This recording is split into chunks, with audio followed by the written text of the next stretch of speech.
close.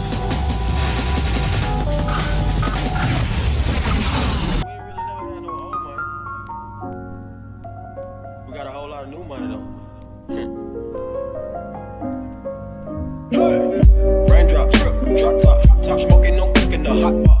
Fucking on your bitch, yeah, that. Cooking up dope in the park pot. We came from nothing to something, nigga. I don't try nobody, grip the trigger. Call up the gang and they come and get gang. Cry me a river, give you a kiss. Bad and bullshit, bad. Cooking up dope with a oozing. My niggas are savage, ruthless. We got 30s and 100 rounds too. My bitch is bad and bullshit, bad. Cooking up dope with a oozing. My niggas are savage, ruthless. We got 30s and 100 rounds too. There's only 2 times that I listen to your music. When I've got women over or if I'm like having dinner. Like it's so like relaxing and tranquil. Where did you sort of get that like signature vibe of yours down? That like sort of like old school piano with like modern day hip hop. Where did that come from? I've always thought it's ridiculous that people are like so divided, like 50-50. Either it's like old school hip hop or it's like new school hip hop. You know, one's trash and the other one is like the best thing ever. But I like both of them. Like they're both fucking awesome. Fucking I'll go from like Smoke Perp to like old Biggie songs or like Redman or something. So I thought that it would be like a really cool, interesting way to like combine them by like making your own beat, you know? Yeah, I got you. It was all inspired by this one song called The Way I'm Supposed to Feel by Driver. It's the craziest thing. He came out with it like 6 months after I started making beats. And it's this old like piano sample of the Christmas Time Is Here song from like Charlie Brown, you know? Mm-hmm. He took that and he flipped it with like the hardest fucking lo-fi drums ever. And he put like a Waka Flocka Flame a cappella on top of it. And it's like the craziest thing I've ever heard. I got you. So once you heard the song, you were like, I'm going to do that. And then I'm going to die. Yeah, exactly. Once I heard that, I was like, dude, I want to like recreate that feeling as much as I can. And then I'm just going to, I don't know, I'm done.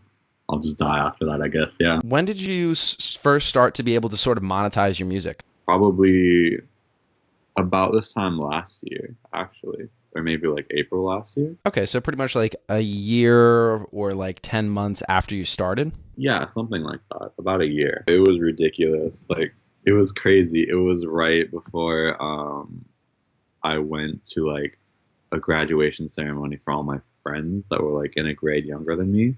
So I saw all my teachers and they were all asking about me, like, oh, what are you doing right now? I'm like, oh, you know, I'm able to like make money off of like this music thing online. Dude, that was crazy. I was like, oh my God, this is so much money. And it was only like $250 or something like that.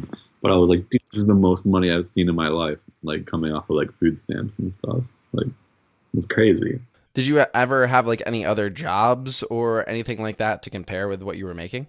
No, like real jobs. No, I had like worked odd jobs and stuff. And I worked as like a janitor to like help pay my tuition because we were fucking poor. So what were you thinking every day when you went to like be a janitor? It's like, one day I'm going to be a musician, but right now I'm mopping my floors. I will be successful one day. Darn you, society. Oh my God, no. I was going there like, dude, I hate this. Like, I want to leave. Like, I want to fucking die right now. Like cleaning up fucking high school kids' sweat off the gym floor. I was like, dude, this sucks. I know I'm not going to like be in this forever. I knew there was some way I was going to get like some name for myself or be able to have like some money because I just didn't have like a plan B. So I knew that there was like, there's some way that this is going to happen. Like either this is going to happen or nothing's going to happen. So you went all in on music? Basically, yeah. When high school ended, I started applying for jobs around my town and like nowhere would hire me because I didn't have any like legitimate job experience. I just had like that janitor thing, which like they don't care about. So I was just sitting in my room with a laptop all day, either like fucking playing video games or like watching stuff on Netflix or something. So I was like, I might as well like start putting my time into creating something. And I kind of just went all time on that. Hey, it's okay. Everything's gonna be okay. What am I supposed to do? I don't know what to do. Am I doomed? Are you doomed? Are we all doomed? No, calm down. Nobody is doomed.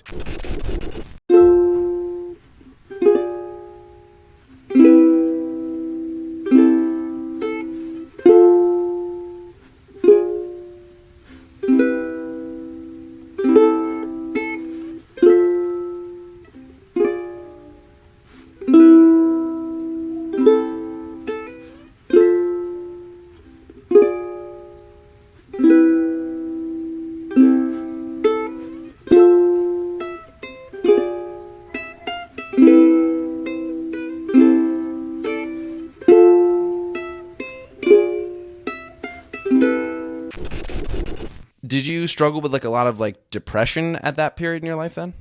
Absolutely, dude. Like, it sucks. Like, dead ass. I was like, I got out of high school. I was like, bro, if I don't have something going for myself in like a year, like, I'm just gonna fucking like die. Like, that's it. Like, there's no reason. I was fucking sad and lonely a lot in that period. It's really good that it took off when it did. It took off like 8 months or something after I graduated. How do you deal with those sort of like suicidal or depressed thoughts? Do you just kind of create to get through it? Yeah.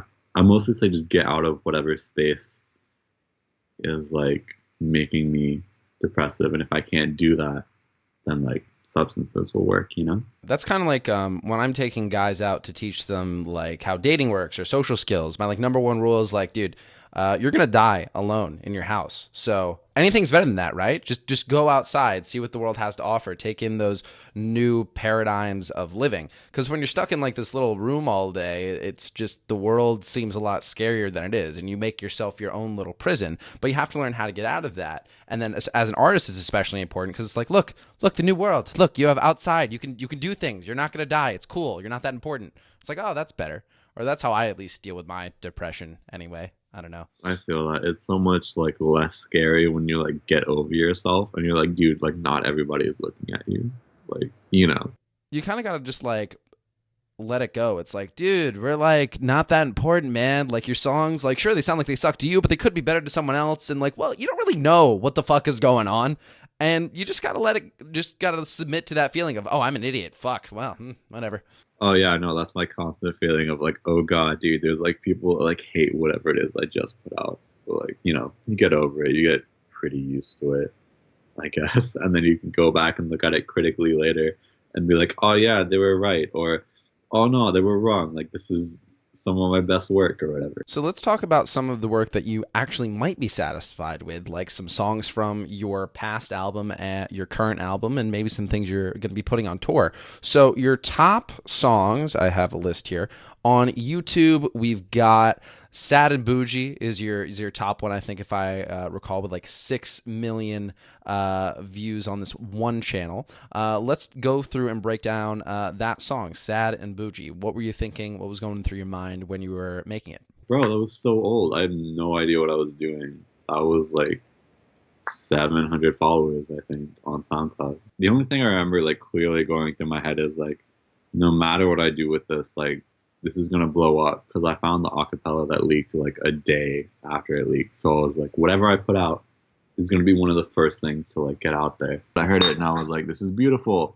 And turns out it's like a super common sample, you know? So like, oof, that song's trying to become a meme, which I'm okay with. It's all good. Hey dude, whatever gets you 6 million views, right?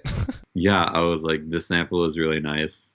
And I like, you know, just put a simple loop in there. That's how I like really use the sample, just looping whatever.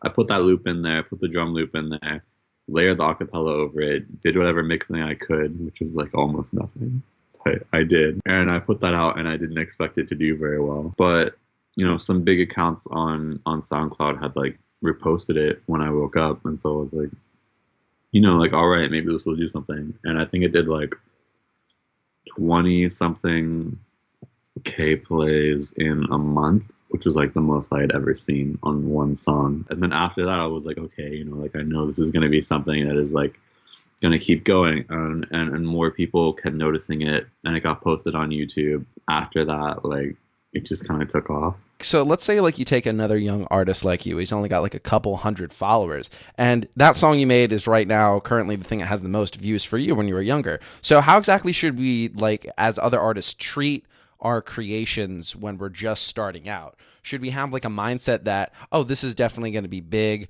or should you sort of just be a little bit more humble? It's like, well, this is probably not good, it's not going anywhere, but I'm going to post it anyway. There's a way to know when you make the song. Like, I know that when I made We Used to Talk Every Night, I knew that was going to blow up. It's because I like spent a lot of time on it, and I felt really special about the loop and the chop that I had like made for the sample. There was just something about the way it sounded that I was like, this is gonna go well. This is gonna be really good. But you should never treat a song like trash even if it is. You should always be like fully confident in whatever you're putting out at the moment. It's okay to like go back and look back and be like, no, I don't like that, you know? So like I love Side and Bougie Up and I don't like it. I hate it. I trash on it all the time. I think it's garbage. But that was like 3.5 million on SoundCloud and like 6 million on YouTube. So like, you know, it's garbage to me, but it's not garbage to other people, I guess. Yeah, I feel like when you're an artist, it's really important to know that. I mean,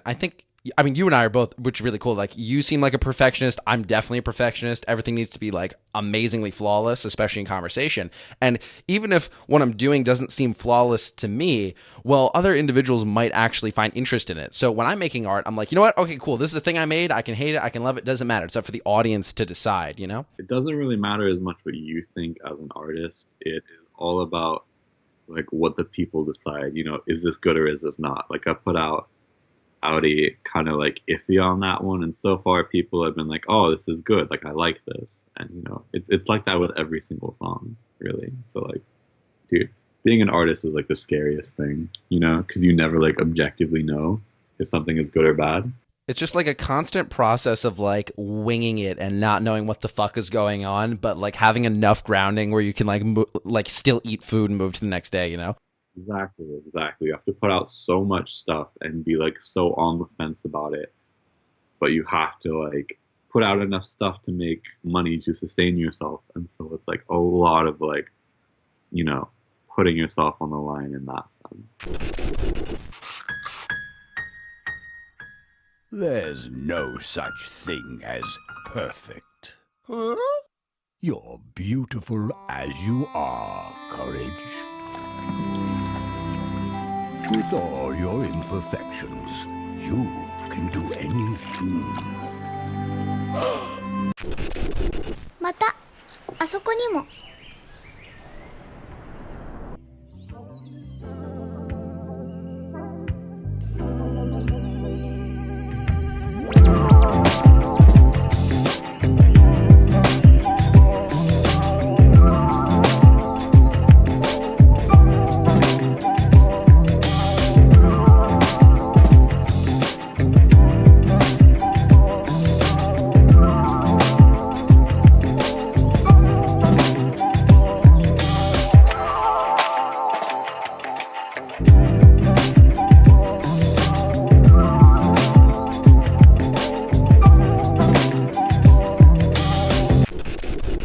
When you started creating, like what was your kind of like schedule like? Did you make like a song a day, or like whatever happens? I know my schedule was always like one song whenever I would hit like a 100 follower like benchmark or whatever. So you know, when I hit 200 followers, I'd make a song and release it for that, or 300 or 400, and that's why my like release pattern started getting like really rapid like last year.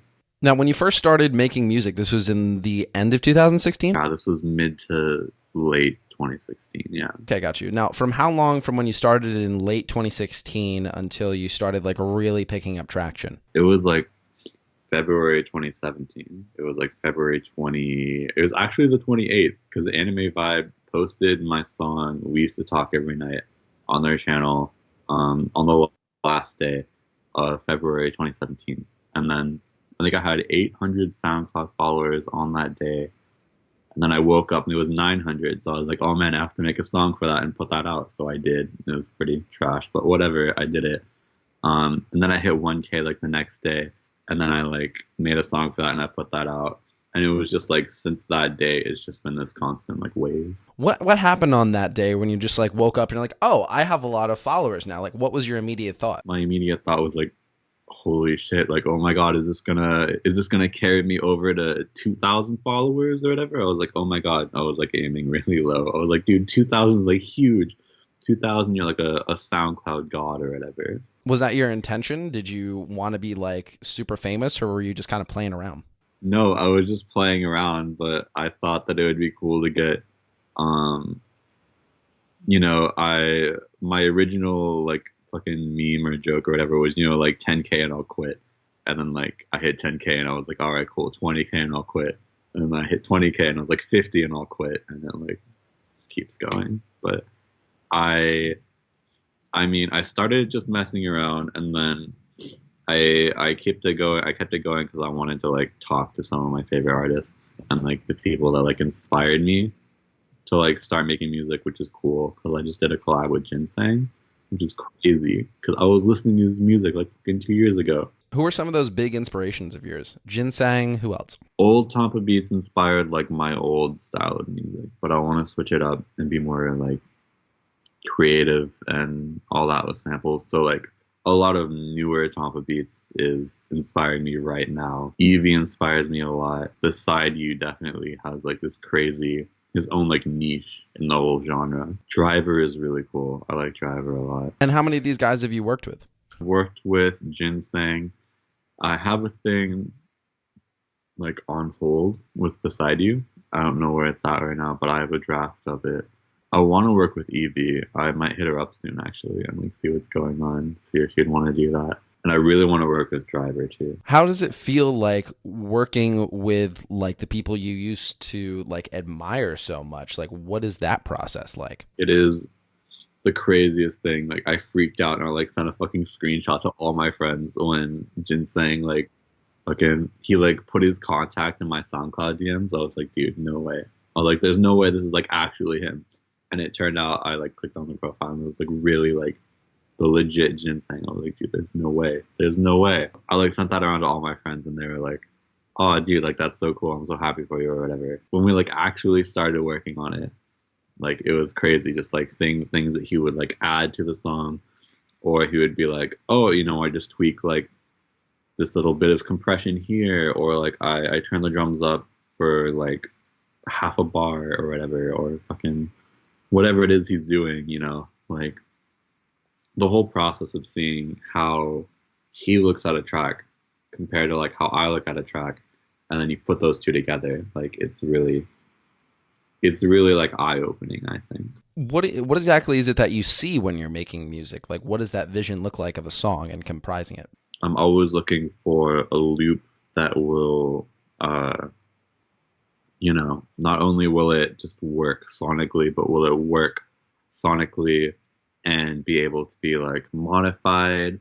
Is there a way we can keep this fresh for like a whole 1.5-minute beat or like a 2-minute beat or whatever? I normally look at the samples first. I'll do all my looping and chopping first, and then I'll work on the drums. I'm really trying to like look for a way to like keep this fresh and interesting for, you know, an average of like 2 minutes, because there are songs that are just like the same loop, just the same sample, same drums for like 2 minutes, and it's like it's boring, you know. So are you kind of like a minimalist, only keeping like the most essential parts of the song and trying to compress that as little time as you can? Like the way I will like build my beats is like I'll make a sample for like 4 bars or like 8 bars or whatever, and then I'll put the drums underneath that and I'll just copy paste everything that I've made. And then I'll variate on that from there, you know, try to build a structure in the song. But I do try to keep it like as condensed as possible to that original loop that I made. I'm definitely like a minimalist in music, which isn't always a good thing. How so? Oh God, I'm like really embarrassed by like a lot of my like older music because it was like way too minimal. Like there's no fucking excuse for it. Like it's almost just straight up stealing music, which like for some reason I thought was like, oh yeah, this was like a fine way of sampling back then. But like I never, as I progressed as like a person and an artist, I never went back and like critically looked at my old work because I'm always like trying to move forward. But I went back and I looked at it recently and I was like, this is like, you know, this is like inexcusable amounts of lazy. Like this is ridiculous. So I just removed a bunch of my music off my SoundCloud and off like my YouTube and stuff that I'm just like not satisfied with. There are ways to be minimal that are like fine, but if you're a minimalist while sampling, like it's not good. You're probably just stealing music, just to be honest, you know. Go, get a lazy town. It's the start of a brand new day. Things are upside down here in lazy town. Adventure's just a moment away. I don't want no one Audi. Smoking on booth in his Maui. I check this like I'm Mari. Sorry, bitch, I don't say sorry. Look at my coupe, they got dope. I been a rover like slow. Bitches ain't feeling this soap. You know, this she choke. Couple of pins in my mouth.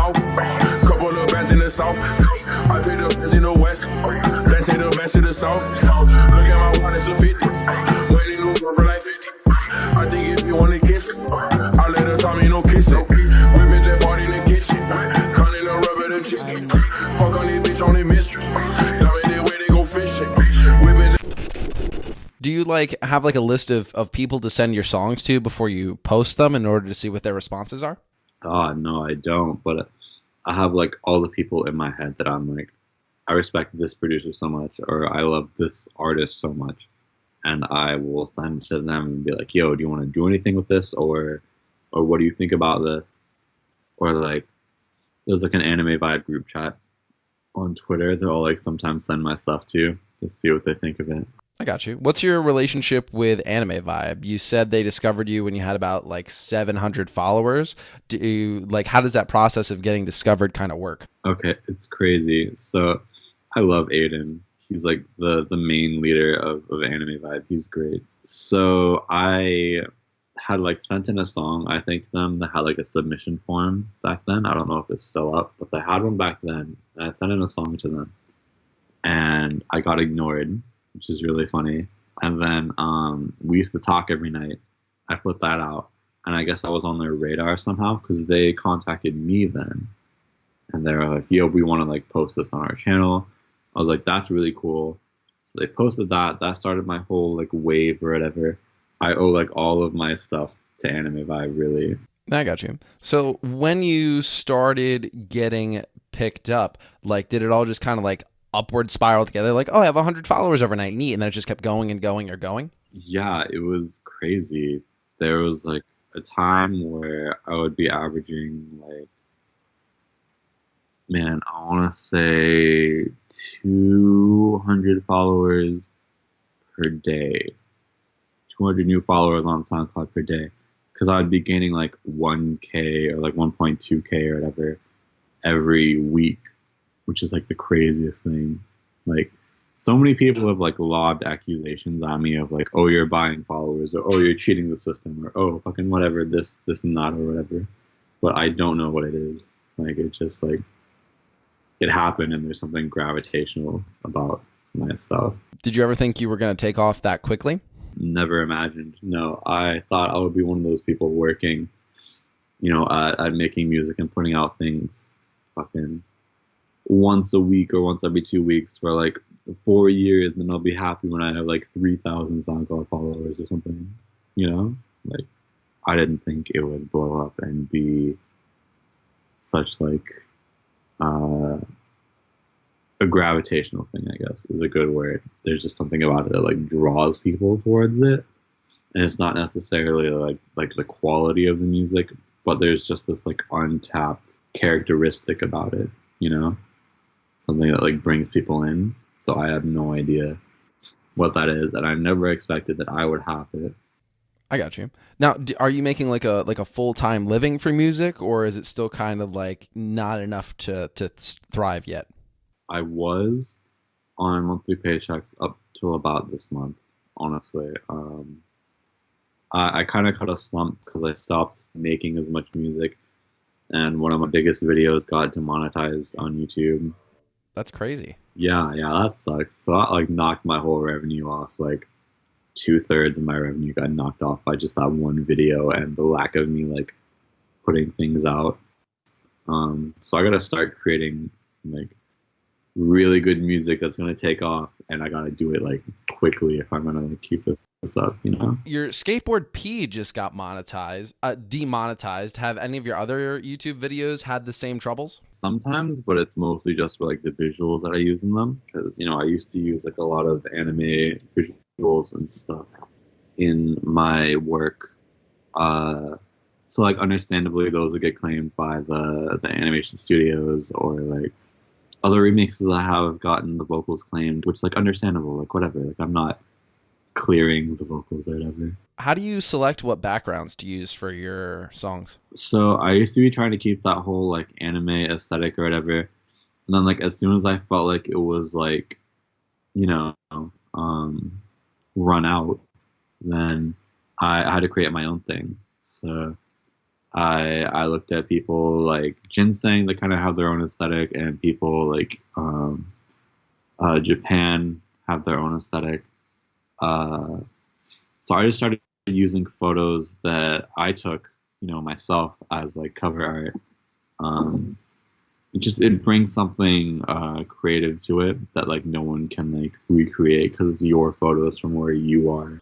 Is photography a big part in your life? Oh yeah, I'm literally like right over there is like the shelf. It's got like 3 Super 8 cameras on it, like a few WAN cameras, like 4 Polaroids on there. Yeah, photography and like filmmaking is like something I really like to do, and that was my choice before music, honestly. I wanted to either be like marketing or like to work in advertising as like an advertisement photographer, That's so cool, dude. What got you into photography? No, I've been like doing photography since I was like 16, 17, so before I like graduated high school. And, like that was my thing about it. I have a bunch of Polaroids above me or whatever. It's funny because like my grandpa kind of pushed it on me. He was like really into like photography and like filmography and stuff like that. And like as soon as I got out of high school, it was like the wave of like that 80s aesthetic that like happened like 2 years ago or whatever. Vaporwave. Yeah, exactly. Where it was like vaporwave and it was like Stranger Things and it was like fucking old Soul Train reruns and shit like that. Or Guardians of the Galaxy. Look, I'm so hipster. Oh my god.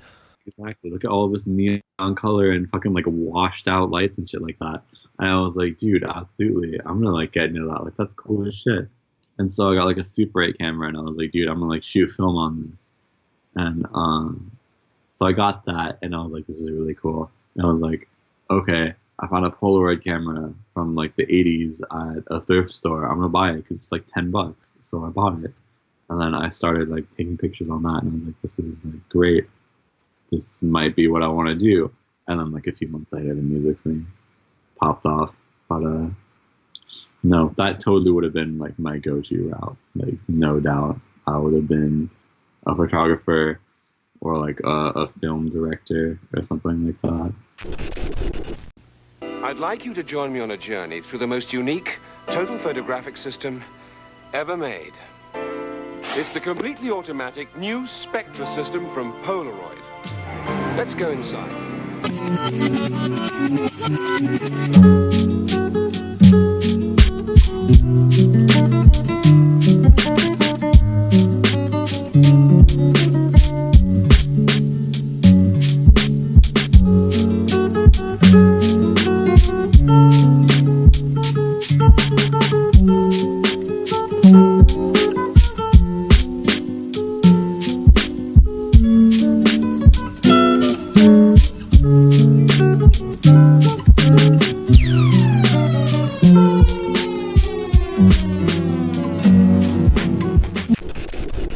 Think that lo-fi is ever going to become sort of like mainstream, like, oh, I heard it on the radio today, honey? Oh god, I really fucking hope not, because it's not meant for that. It really is not meant for that. Like, no matter how popular it might get, it is not meant for mainstream consumption.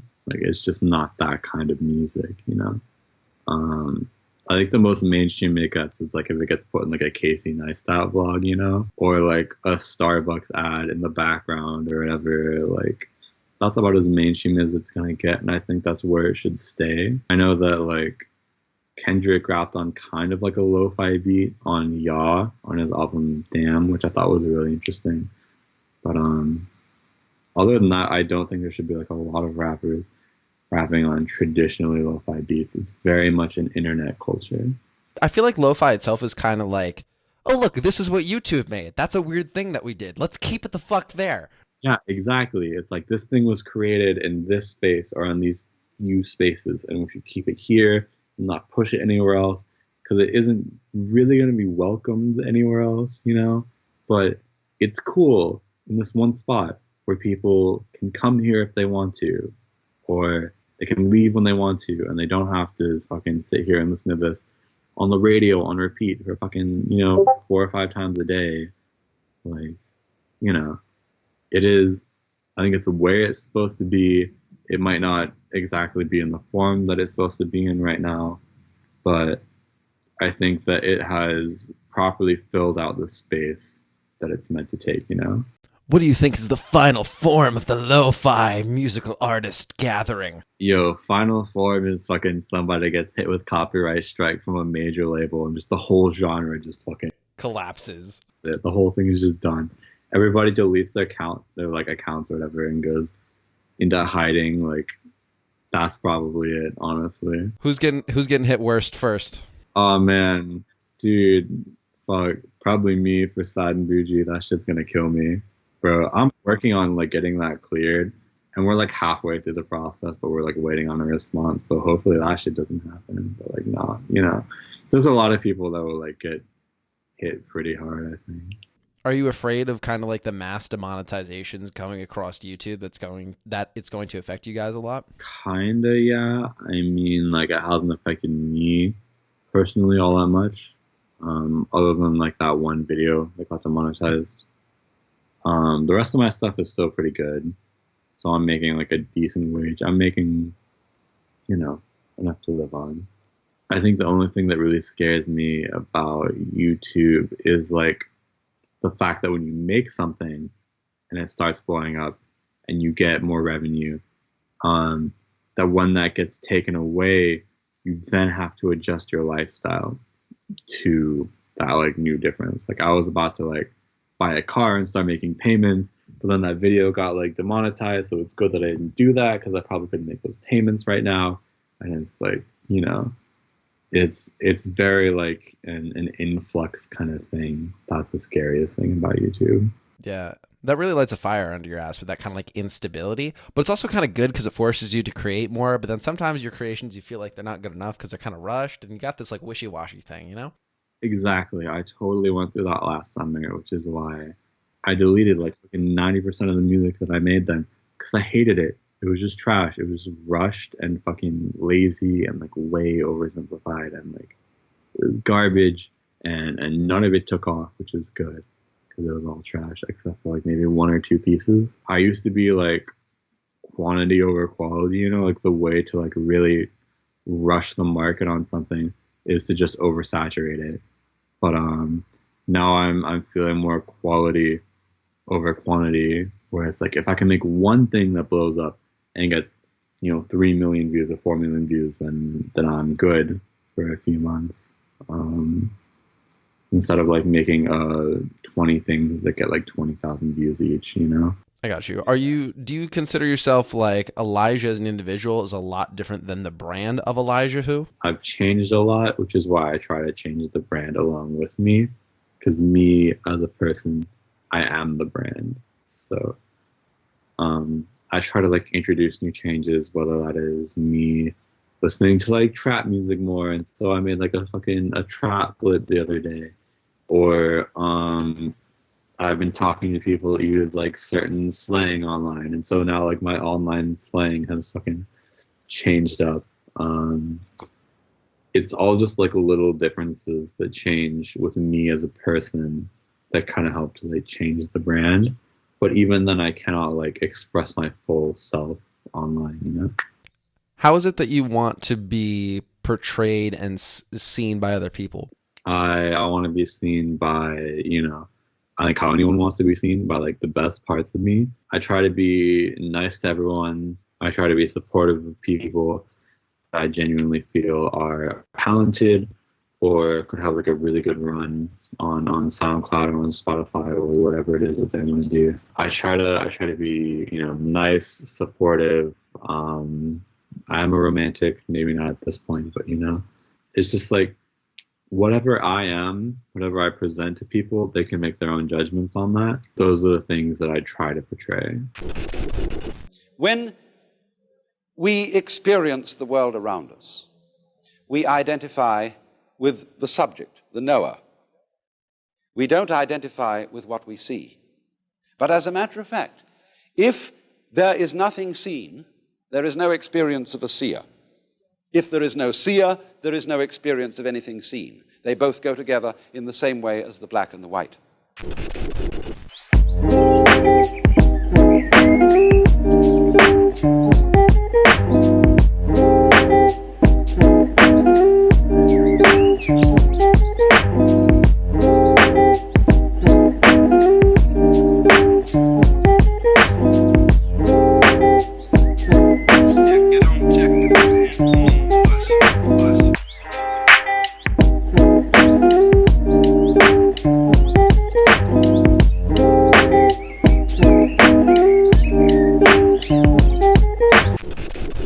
I'm actually a little bit of the reverse. I actually, in my opinion, as sort of like some sort of weird mix between philosopher and entertainer. I don't know what the fuck is going on in my life, but whatever I'm doing, I see this like problem with the internet that you have all these like vloggers, YouTuber type people. They make content and they just seem like overly animated and positive all the time. And it all seems kind of fake to me. And I think what we need to be doing as creative individuals more so is showing kind of how to work through these deep, dark holes we get into. Because, like, I'm depressed out of my mind, constantly in pain, and a sad little panda.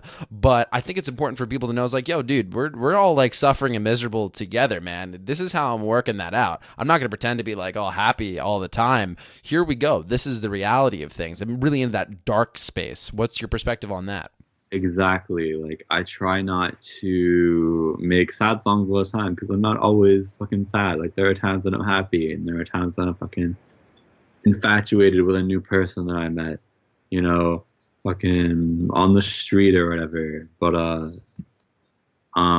try to make songs that relate to whatever it is that I'm going through, and when I don't have anything specific to draw on, I can just make whatever it is I want to make, you know?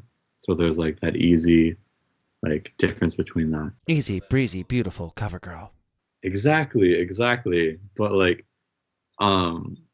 there is a big difference between like the personality that puts out music and even the personality that puts out online content, even if that's like an Instagram post or like a Twitter fucking post, you know, some random tweets or whatever. Like, there's a big difference. I think it's funny because like a lot of people will go from my music and they'll like see my Twitter, which is like fucking everything and anything I could think of, and they're like, "Is this like the same person?" You know, like. But I know that I try to always like genuinely present myself on Twitter whenever I'm not like, you know, trying to make some joke or something. There's a big importance about presenting yourself genuinely online, which is what I've always like strived to do since I started doing this. I wanted to like be genuine about it, and not fake anything. Do you ever have like trouble kind of like balancing your brand and yourself? Sometimes, yeah, because there are things that I enjoy and musicians I enjoy and, you know, movies I like to watch or whatever that wouldn't really like fit in with my brand, or there are things that I would like to discuss that maybe wouldn't fit in totally with my brand. And it's not that they're like controversial or anything, but it's like, you know, it's just easier to like leave it out because there's no calling for it right now. So even though I would go on for like an hour on like a debate with someone on the street about it, I won't go off on like a Twitter rant about it because it's just like, if it's not relevant within the community, then it'll come off as like not fitting my brand, which is like a really important thing to do to like build a consistent brand as far as a musician, you know? When you are making music, you're constructing your brand, what's like some of the things you would like to be remembered for in your musical career? Like, what's like the most Elijah Who thing about Elijah Who? The transparency as far as like being an artist and a person at the same time. Like, a lot of the artists I admire will also put out a personal side of themselves, whether that's on Twitter or on Instagram or in their music or fucking whatever. But I would like to be remembered for being like a very like genuine person, like a genuine personality, I guess. What's the difference between those artists that you talk about? So there's like the You're and Me style where you're genuine and the brand, so there's a human side to it versus just the brand. I think that's the most important part of being an artist. If you want to grow, you also have to be a recognizable personality, you know? Like, fucking, a lot of the artists I listen to are like bedroom pop. And so like, you have to really distinguish yourself in that field. So Kuko has his thing, Clairo has her thing, Bane's World has their thing, you know. Everybody has their own like kind of personality and sound within that. And lo-fi is missing a lot of the personality. How is it that one or different artists in general can give their creations more personality? You just have to be completely yourself, like unafraid online, you know? Like nobody else can recreate the personality that you have, and that's like your strongest point. As more of an introverted individual, naturally, did you find a hard time being genuine online? Oh yeah, absolutely. It was really difficult to begin with. But I think it was easier when I was starting out because I didn't attach my face to it at all. I don't even think I showed my face till I had like 20,000 SoundCloud followers or something like that. The being anonymous aspect of it makes it way easier to be more of a genuine person. When you got like 20,000 subscribers, why was it then which you decided to sort of show your face and more of yourself? I kind of got tired of like, you know, being in the shadows all the time. I was like, whatever, you know, it's cool. Like people like my music. I want to be more genuine with them and like thank them for supporting my music. I think that showing your face can help to like concrete your brand with your people. So it like brings you way closer with like the listeners and the people that follow you.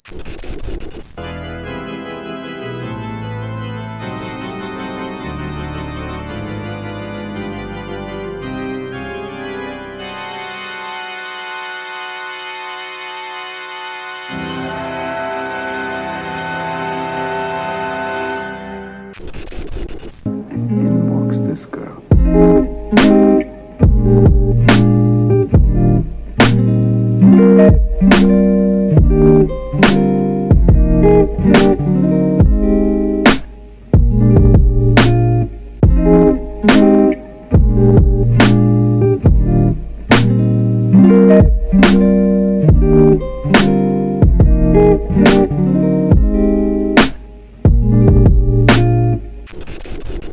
I feel you, dude. So what's like kind of the end goal for you? What do you want to be doing with music in the future, and what are you building up to?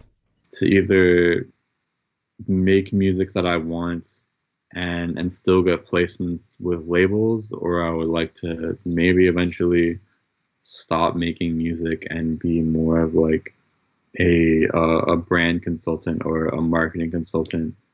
And just an online personality as well. I don't know if I'd want to make music for the rest of my life, especially the stuff that I'm making right now. I got you. Yeah, I like that you and I have that like kind of like love of like marketing and social media together, because it's such like, I don't know, I love playing on social media and like developing not only my own brand, but helping people like kind of come up with me in the same journey. It's like, oh, you have a little bit less of a following than me, but like we can work together. I'll establish you and then we'll better place mine. Then we'll just build everyone up together, you know? Exactly. It's like social media is such a strategy game, which is weird because I don't think of it like that. But it totally is, and it's like you either have the natural ability to kind of like weave your way through it, or you don't, which kind of sucks, because if you don't, you have to like brute force your way through with like quality content. But if you do, you can just kind of like put out like a mediocre or like a little bit above average content, and you just work your way through it, which is like a thing that I see a lot. I honestly feel that's what happened with me, but like, you know, I would change that. I'm gonna put out more quality content, but definitely the marketing side of social media and growth is like either you have it or you don't. I feel you. Do you consider yourself exceptionally talented then? I don't consider myself exceptionally talented. No, not exceptionally. I consider myself maybe a little bit above average as far as my ability to like play instruments and pick up new instruments and all that. But as far as music that I put out, a lot of it is sample based, and I don't think that requires much talent, especially in the way that I was sampling, you know, a while ago. There was like no talent in that. I don't know. I consider myself an exceptional people person, you know? How so? Just because, I don't know, it's like everybody has been struggling to make moves in the community. All my friends are are stuck below like 20K or stuck below like 10K or stuck below 5K or whatever. And it's like, they make music that is objectively better than mine, but I have just somehow been able to like work my way through the social media and through music and through my online presentation of myself. And I still don't ever feel like I deserve the numbers that I have, but somehow I'm here. And so like now my goal is to like promote these like smaller artists that I feel really deserve it, you know? What's been like the thing you've like really put your heart and soul into, like the thing you'd probably be most proud of that you've made? I'm Tired of Feeling This Way, which I thought was pretty good. It was honestly just like a demo, like a test of me testing out this snowball mic that I like bought. And so I made some loops and I made it into a song.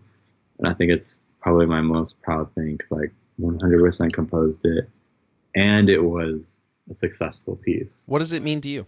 I was feeling very useless and like not really important to some of the people that I really held, high in my life. And so it made me feel like, twice as useless. It was like really bad. Like, not only am I like not good enough for myself at this point, I'm not good enough for these people that I really want validation from. And so, yeah, then I kind of made that song, and it really helped to be validated by not only the views on that video, but by the response, because it was a departure from my normal genre. When does this tour of yours start? This tour, it's like a mini tour really, but it starts on like August 1st. I'm playing a show in LA on August 1st, and I'm playing a show in Brooklyn on August 3rd. I'll be in Brooklyn, I think, on the 3rd of August. I can show you around the city if you want. Yeah, that would be really cool, because me and Peachy have like nothing planned in Brooklyn like, at all. I'll like hit you up with that, because definitely I have no idea where to go. Actually, you know what? I think Rude is coming down the same time, if I recall correctly. So that'd be interesting if we can all get together. Oh, that would be cool. I haven't met him in real life, but he's really cool. That motherfucker is chill, dude. Holy crap, man. Him and I got along really well. I can't believe sometimes. Like, isn't it crazy how you just meet random people on the internet? It's like, oh my God, we're like soulmate best friends. This is insane. Exactly. That's me with like, dude, I've never met anyone like that, like in real life. It's always been online. Like, dude, what the fuck? Like, why couldn't you live like 2,000 miles closer to me or something? Like, it sucks. But no, I feel you on absolutely. Absolutely. I feel you, dude. Well, hey, man, when you come down to Brooklyn, I'll take care of you. Don't worry about it. If you don't have a place to stay, just use mine. I'll give you a nice tour around the city, and I think that'll be that. Absolutely. Oh, my God. I'm totally down for that. Yeah. Yeah, great, dude. Don't worry. I always take care of all my wonderful guests for life. That's what we do here on #TalkSocial, and I think that's going to conclude this interview. Thanks so much for stopping by, man. Hopefully, we've left you with some good memories. So, until we meet again, stay gold.